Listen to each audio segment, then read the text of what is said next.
Okay, welcome everyone. I think we'll go ahead and get started. People can keep filtering in as we go. I'd like to thank everybody for joining us today for our April Women in Construction Speaker Series. My name is Celia Polman, and I'm a mechanical engineer with Thompson Consulting Engineers.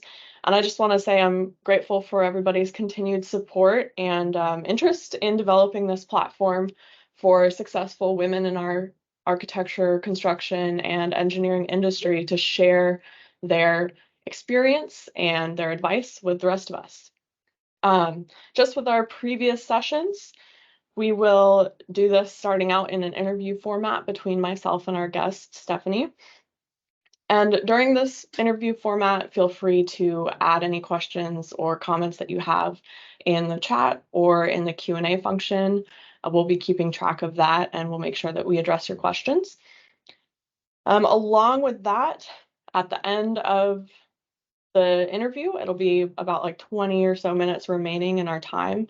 We'll open the floor up to an official Q&A where everybody feel free to interact, and you can unmute yourself if you're comfortable with that, or just continue to type in the chat in the Q&A and ask our guest any other questions that you have, talk about the topics that we've discussed, and so forth.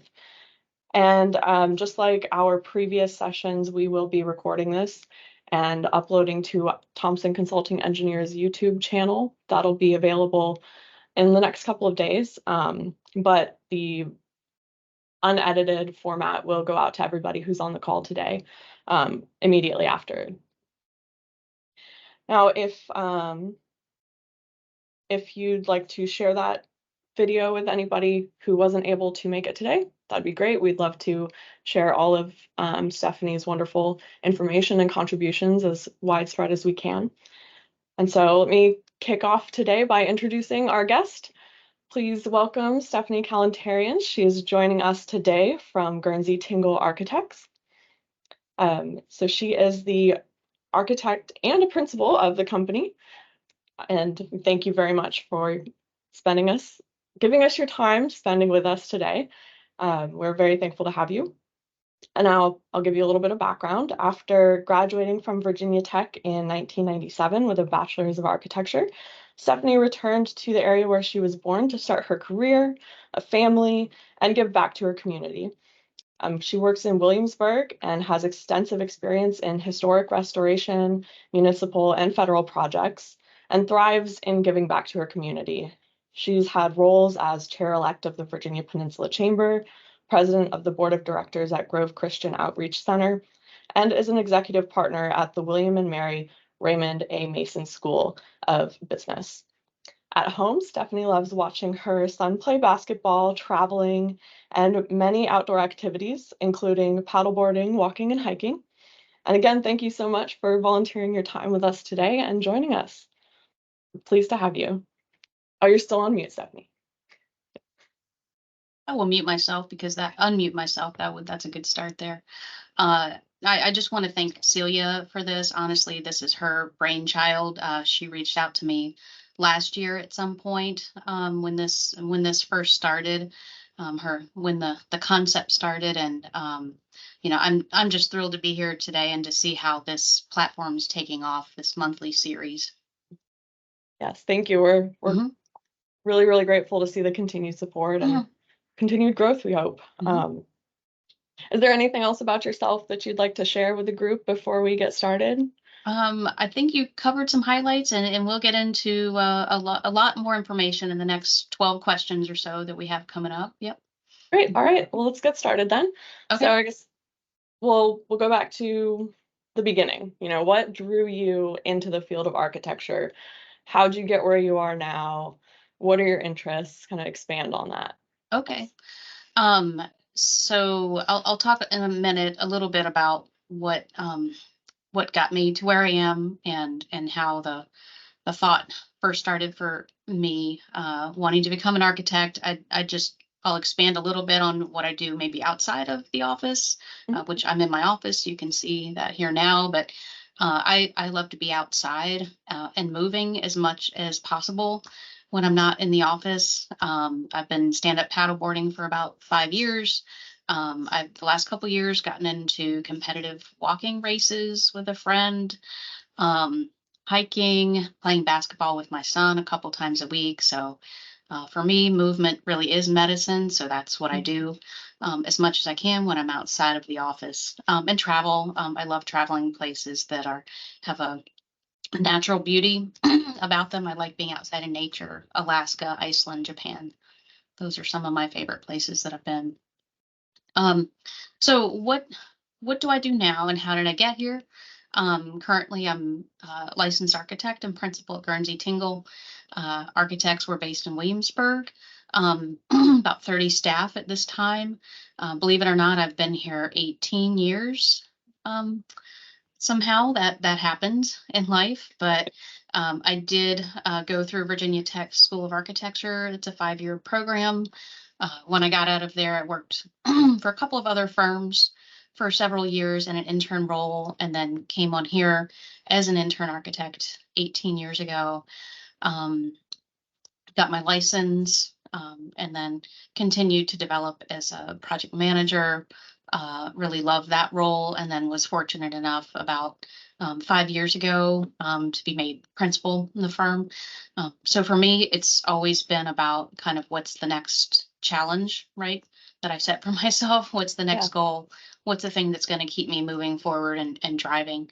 I love that about this profession, that there is always kind of a next thing that you can be doing and look towards. So what drew me to architecture in the first place? Really early on, I loved to draw. Honestly, I was always drawing, always kind of drawing what was around me in my environment, or um, copying pictures that I saw. I think I've always been a creative person. So I love the challenge of that, and probably also always been a problem solver. I love puzzles and mysteries and that sort of thing. So, not knowing those are pretty good pieces and pretty good fits with the profession of architecture. That's just my natural tendency. Yeah.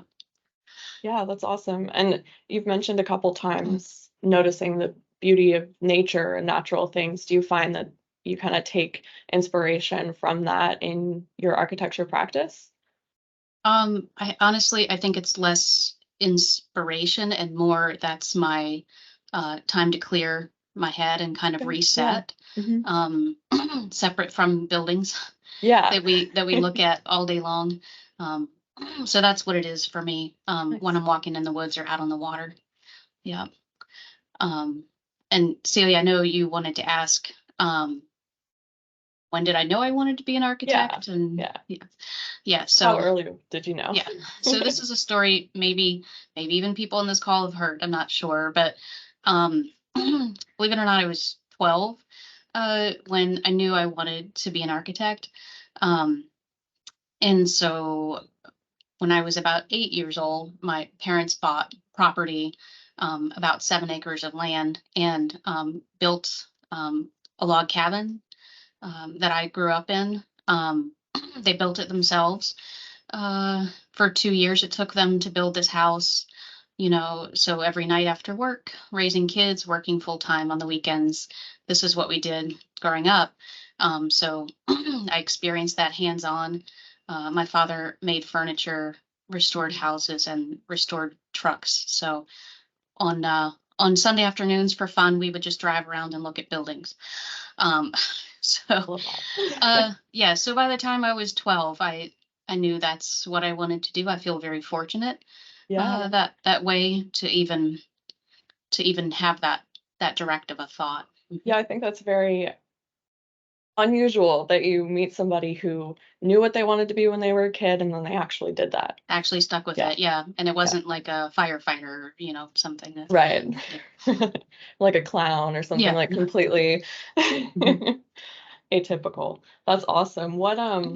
So you had some influence from watching your parents build your family house.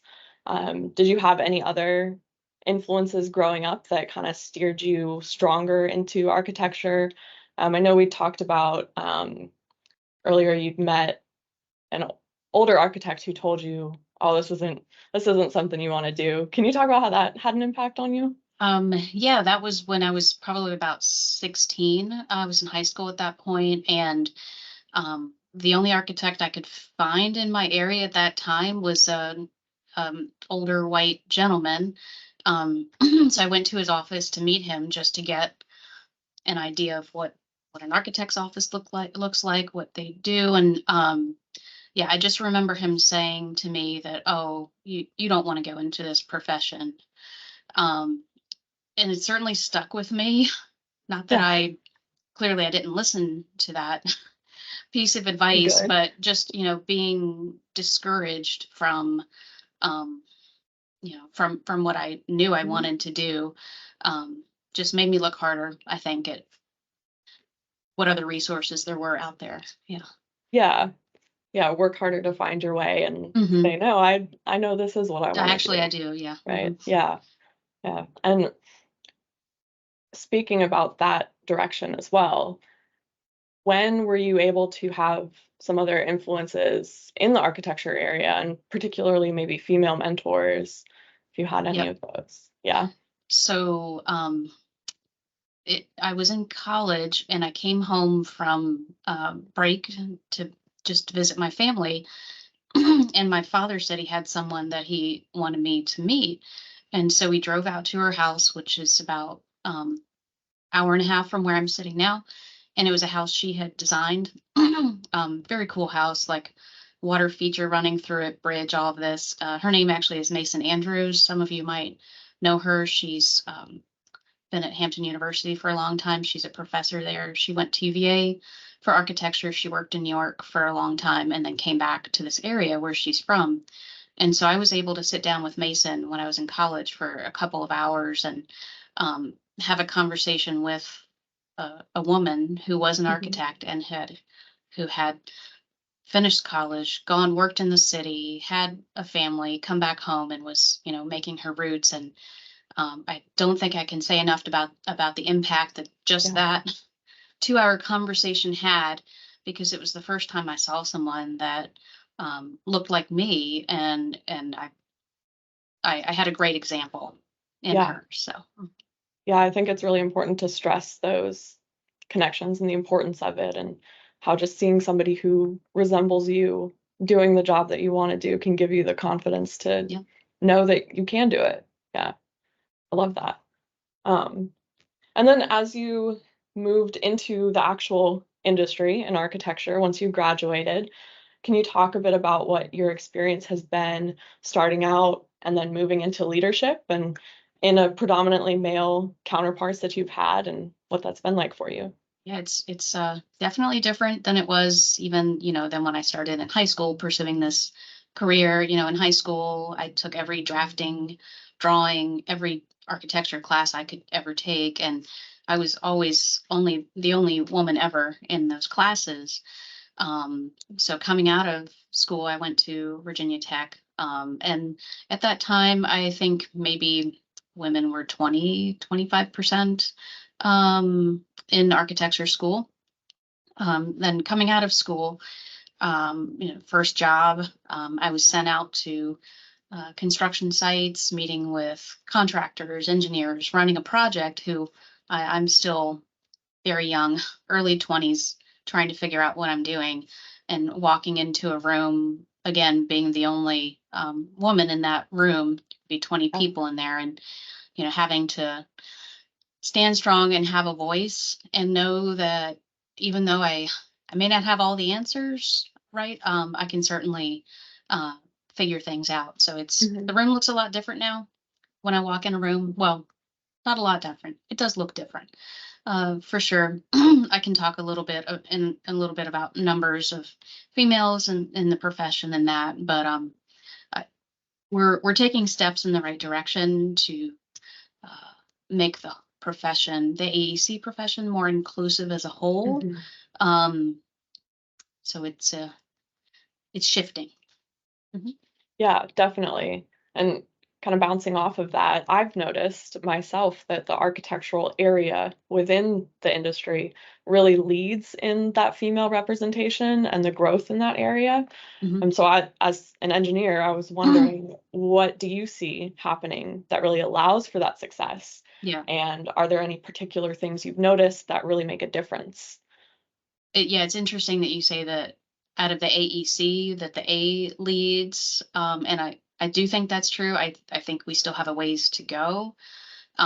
So the most recent stats I've read are that, um, women in architecture school make up, say, 50%.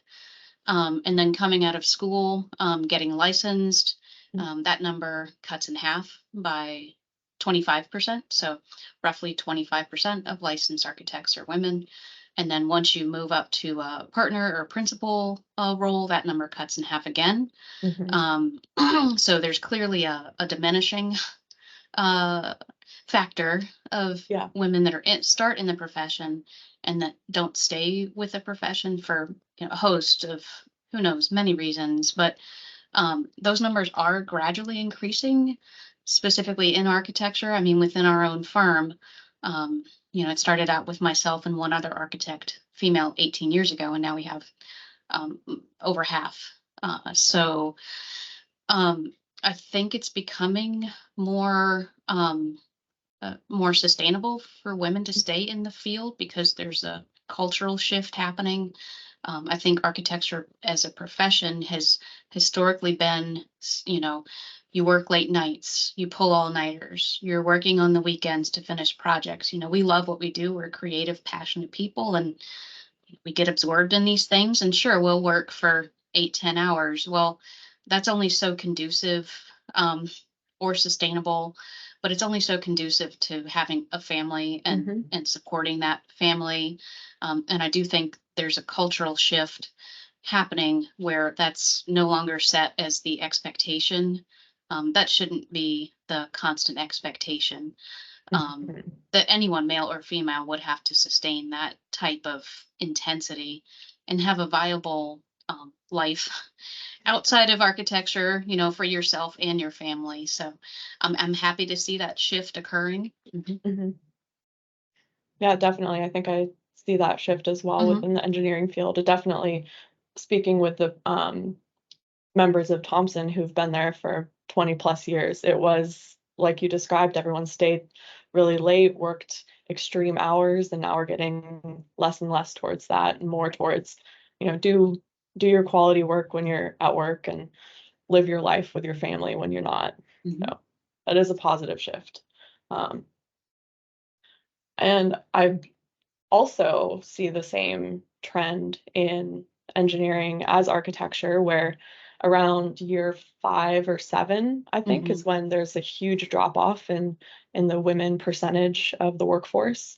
And that is an interesting trend. And I hope that doing things like this too, we can all like have that support to keep retent retention numbers up and keep people in the industry. Because I think it's really important to have those female voices and different diverse ideas at the table and in leadership. Um, and I mean, you're a principal architect at your firm. And so obviously you've been successful technically and also within leadership. So I was wondering if you could tell us a bit about your leadership style, how you describe that, how you've seen that develop as you've grown in your career. Yeah. I mean, I can't say that I had a style when I Sure. uh, first became a project manager or just trying to figure out what that meant. I did educate myself a lot. I went to a lot of project management seminars, courses, boot camps, just trying to educate myself on what that level of responsibility looked like. So for me, I think over time, as I've been in more of a leadership role, I like to think of myself as an inclusive leader. For me, it's more important that the team is successful, Mhm. right? Than say me, Stephanie, being successful. So my job really is to have the right team and to support that team and to have the right people at the table. Everything we do in our profession, AEC, is a team effort. No Yeah. one's working in isolation. So it's really I view my job as a team manager. Mhm. Walking in the room, we might not have all the answers, but how can I best facilitate the team working together to come to a, resolution. So for me, it's really about engaging the right team and having the right people in the room. Mhm. Yeah, great. Um, and part of doing that engagement is obviously being confident in yourself and in your decisions and what you do. How do you develop that for new young professionals, You who are mean trying to get we don't just all walk out of school and we've got all the confidence and we all know what we're doing all the time? Oh, definitely No, not that me. no, okay. Just I thought it was just me. Okay. So no, my confidence is absolutely uh developed over the years. Again, when I imagine myself 22 years old, 23, walking into a room full of engineers and contractors, being the only woman, I did not have that confidence, right, that I do now. What I like to say about the profession of architecture anyway is you're literally learning something every single day. I love that. Like I love being in a place where I can constantly challenge myself, Mhm. learn from others. So for me, I think building confidence has just been about showing up. Like just show up. If you even if you're not sure, if you don't have all the answers, but if you consistently show up, Mhm. that confidence will develop in yourself, not just in yourself over time, but others will also have that same confidence in you if they see that you are consistently showing up. Okay. Yeah. That's really good advice. Um, and then kind of teeing off of that, do you have any advice for women specifically when they are that only woman in the room and they're looked to for the answers? Yeah, and I have felt at times, being in a room that maybe my voice is not heard the same Mhm. as it would be coming from a, a male counterpart. I have personally felt that, but that's not something that I take to heart about myself because I know my ability um, and my strength, and maybe the other person doesn't. But Mhm. um, just if I continue, again, I'll have to repeat, continue to show up, and and say that this is who I am. You can trust me. You can rely on me. I think other people eventually see that as well. So Mhm. I Mhm. mean, there's really less and less of that, honestly. So that's a good thing. Yeah, definitely. I think as more and more people interact with more and more different people in their Hmm. careers, then yeah, Yeah. you're exactly Hmm. right. That'll Hmm. reduce. Um, but kind of in the moment, that can be a little jarring when you're like not taken seriously Yeah. or Yeah. believed in some ways. How have you handled that in that moment? I, Do you just I tend, kind of it does take me a or minute just to, okay. And then I tend to repeat myself. Okay, no, I am saying this, and this is yeah. what I mean. And that I think sometimes hearing it a couple times again, the person gets the message that you Mm, really are sincere and you really are um, someone that can be believed. So, yeah, mhm. great.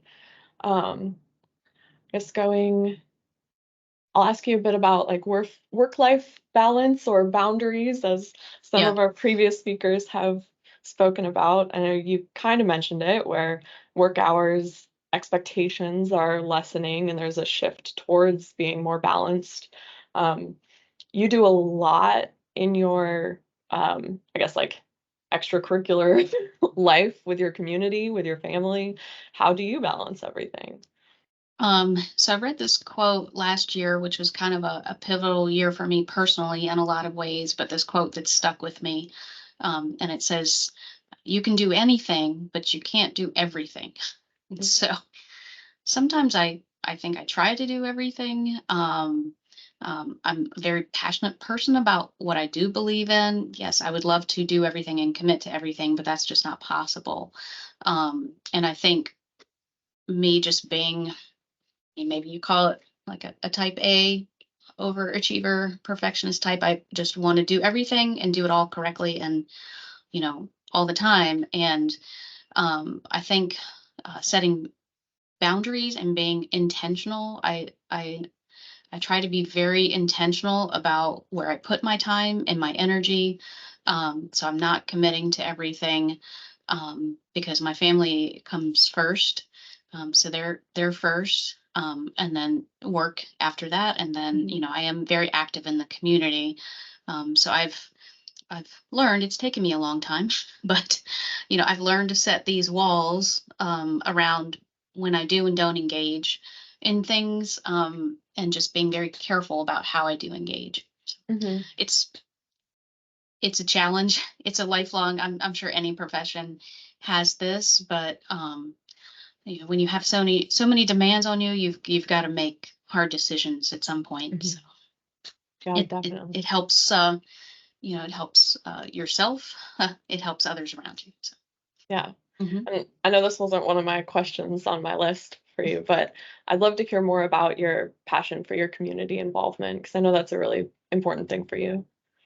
Yeah, it's interesting. Somehow I mean, I'm thinking back to, I mean, maybe I've been engaged in community involvement my whole life and just never thought about it that way. I've served at growing up, I served in homeless shelters and disability organizations, and I think I've always been engaged in the community that way. But uh, I again, how I participate in the community, I'm also very intentional about.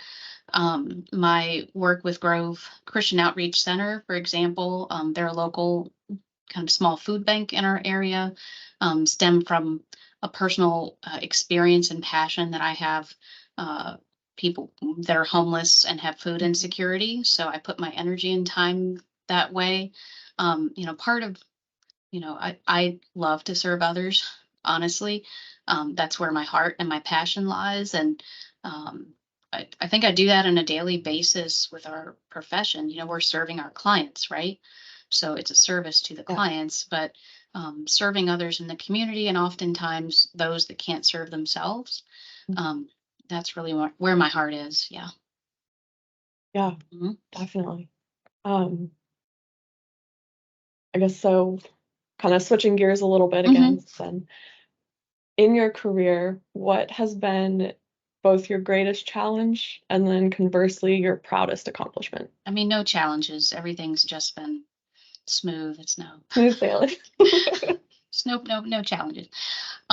So when I read that question, um, actually, ironically, 6 years ago this week, I started working on what has been my biggest project in my career, and I'm still working on that project. I know a lot of people in my office are on this call, and so this is a $70 million secure federal facility that I became project manager on literally 6 years ago this week.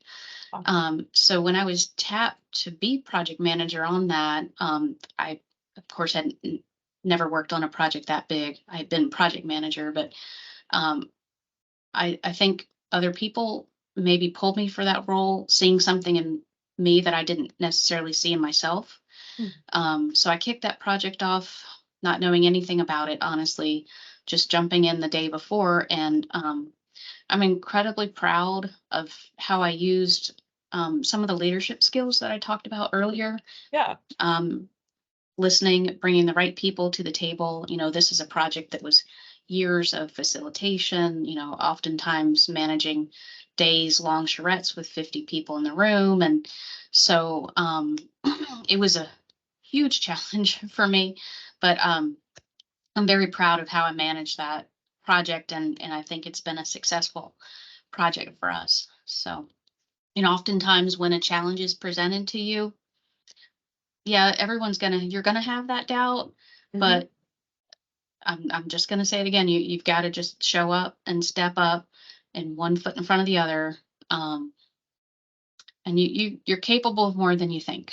So, Yeah, mhm, I think that's definitely something that mhm, people tend to do in general, and then mhm. we've spoken about women in particular as well, kinda selling yourself short. Yeah, You don't try for something unless you know 100% that you're gonna be able to do it, right. but then you're missing out on a lot of options. sometimes you're forced into that role. Like I was forced into that role.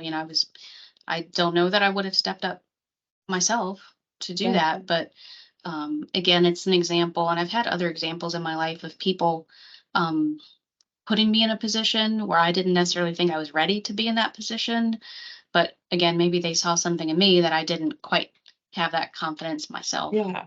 You had that support in them Yeah. that gave you that opportunity to really excel. Yeah. Which kind of leads into our next topic. I wanted to ask you about people who have supported you in your career. Like who's really been like instrumental, and tell us a little bit about that. Could probably name a dozen people.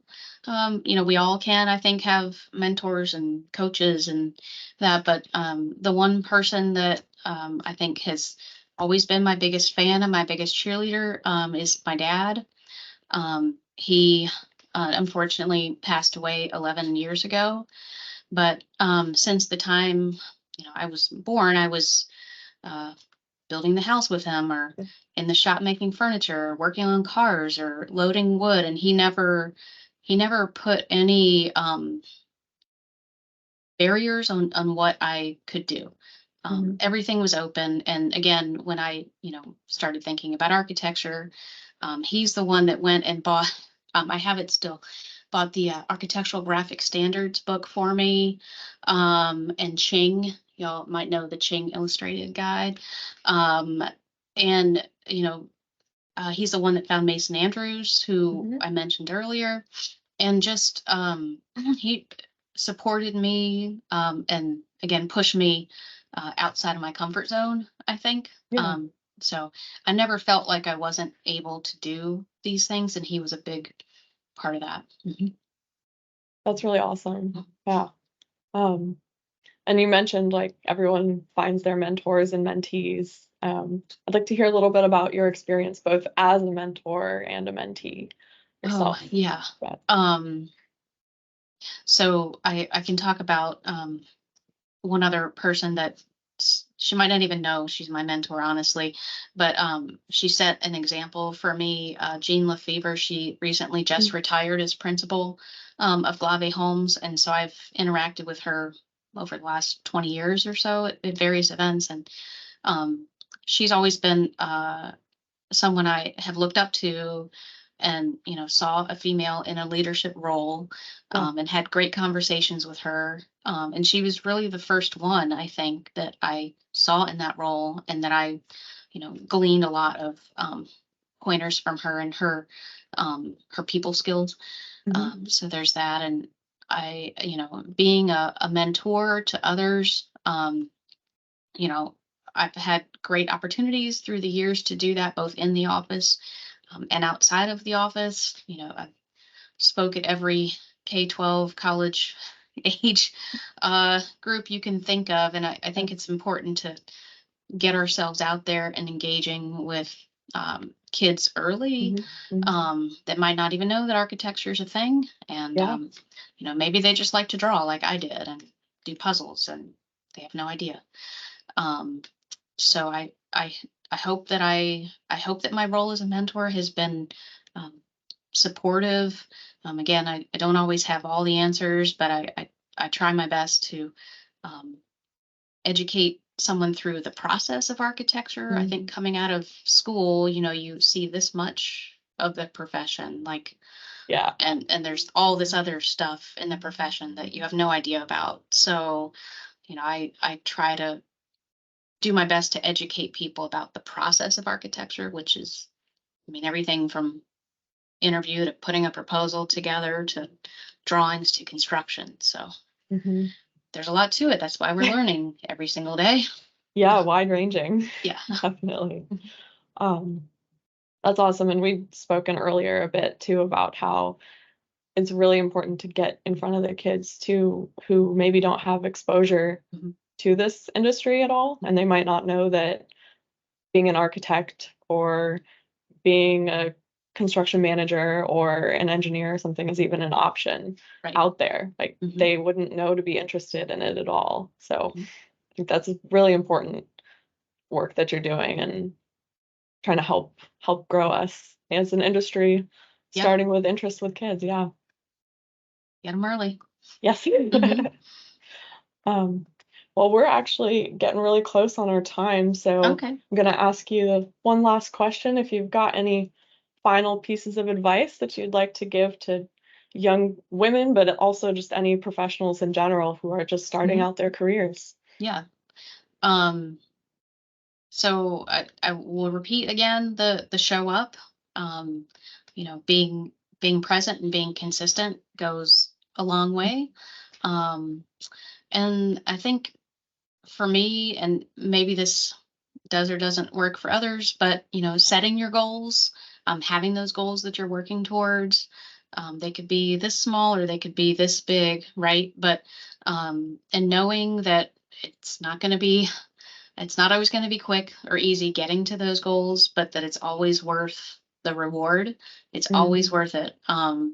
If that's what you set in your mind that you want, it's always worth the work and the diligence and the risk and the effort that goes into getting those goals. So again, I think that's how I've moved through my career, is kind of looking forward to the next thing. What's the next goal or challenge that I have? I don't like to be bored, so um, so I'm looking for the next thing. But set those goals and just keep marching through it, and don't doubt your abilities.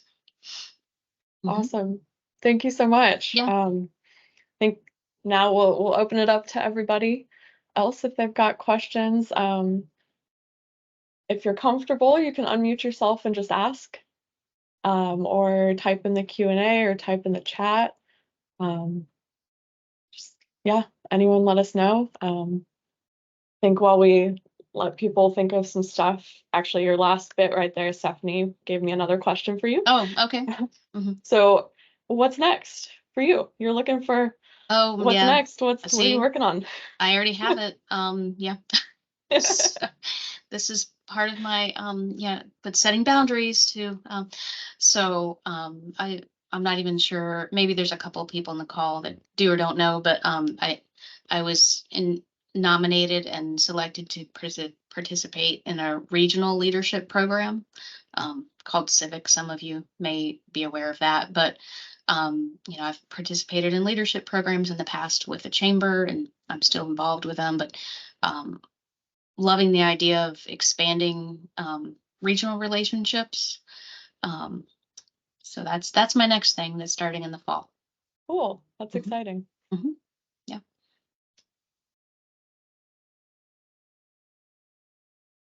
Well, it seems like you really answered everyone's questions I mean, before they had them. I have a dog. He's a mini Shih Tzu. He's a Oh, that's adorable.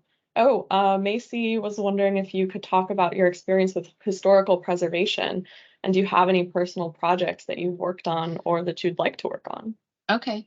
Um, yeah. Somehow I got lucky enough, honestly, coming right out of school, to work for an architect in Williamsburg that we did a lot of National Park Service work. So right out of school, I was working on projects in Jamestown and Yorktown and Colonial Williamsburg. So anytime you say those words, there's some history History. involved. Oh yeah.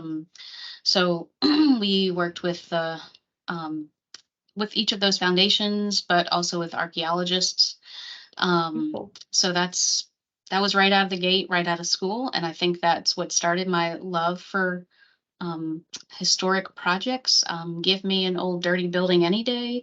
Um, that's over new construction. So I do a lot of work right now currently at Fort Monroe, and everything out there is historic.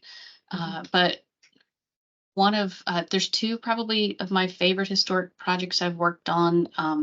One of them is a Art Deco theater outside of Richmond, called the Henrico Theater. It was built in the 1930s and had been vacated for 10 years when we got to it. And so that was a complete restoration project. We did historic paint analysis, really restored it to its glory, which included wild color like silver paint, orange, pink paint. I mean, Wow. that's what they did in the 30s. Yeah. So that was one. And then my actually probably my first project out of school was working on a, a potter's, an archaeological site that was one of the original potters in Yorktown. So we were interpreting that historic kiln. So it's now a covered protective. You can go see it in Yorktown now if you want. It's called Poor Potters. But we work with the archaeologists to preserve and maintain and interpret that historic kiln that was there. That's just very interesting project. So. Yeah, that's really cool stuff. Very Mhm. unique. And Macy actually says that she lives right down the road from the From the theater theater. growing Oh, up. that's Yeah, awesome. That's and cool. was really thankful it was restored. Nice. That's awesome. Um, yeah, historical projects have a lot of challenges with them as well.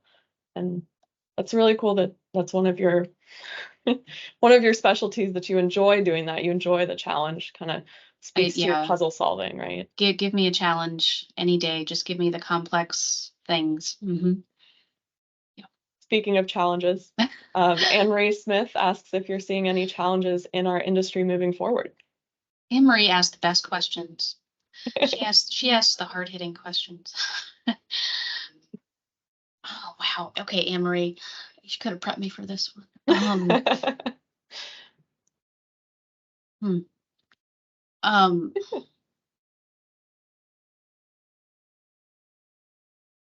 Hold on. Now I'm blanking about it. Uh, so I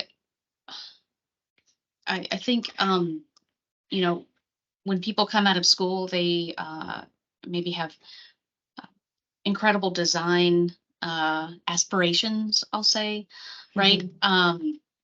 And then, so when you come to work in a firm, you realize, working on real projects with real clients that have real budgets might not always allow you to meet these design aspirations. So I think with the economy the way it is and construction pricing increasing, how are we as architects able to still to maintain a creative aesthetic that's functional, but also, meets very demanding budgets. Yeah.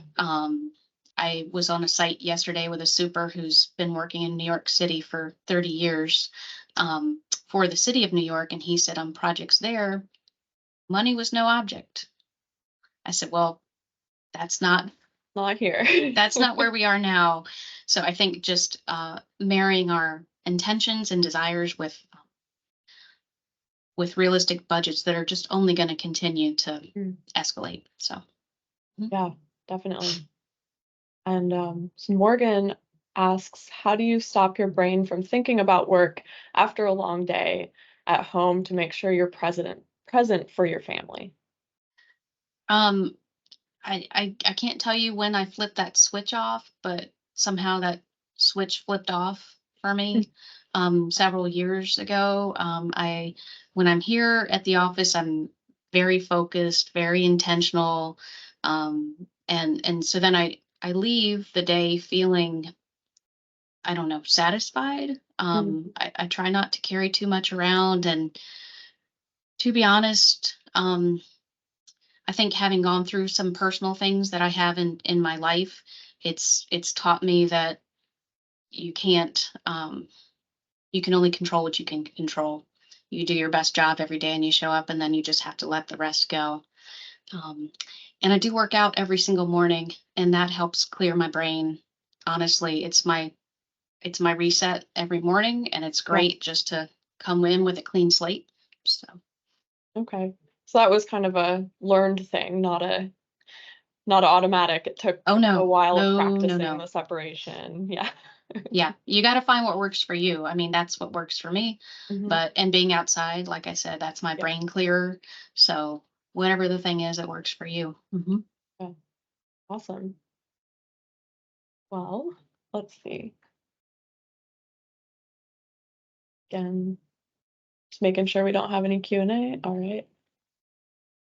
Oh, they say thank you. They love that. I don't know if you can see the chat, but everyone's like Okay. agreeing and saying thank you. And yeah.